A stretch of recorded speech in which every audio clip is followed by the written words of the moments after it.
ನಾವು BJPಯವರು ಮತ್ತು JDSನವರ ಈ ಕಾನ್ಸ್ಪಿರಸಿಗೆ ಎದುರ್ಕೊಳ್ಳಲ್ಲ ನಾನು ಯಾವತ್ತೂ ಕೂಡ. ಇವ್ರ ಸಂಚು, ಒಳ ಸಂಚು,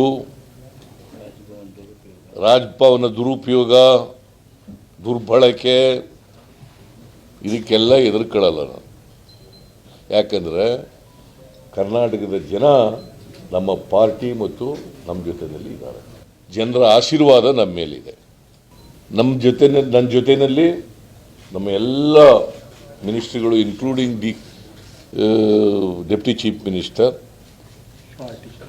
MLAಗಳು, ಪಾರ್ಟಿ ಮುಖಂಡರುಗಳು, ಪಾರ್ಟಿ ಕಾರ್ಯಕರ್ತರು ಮತ್ತು ಹೈಕಮಾಂಡ್ ಎಲ್ಲರೂ ಕೂಡ ನನ್ನ ಜೊತೆ ಇದ್ದಾರೆ.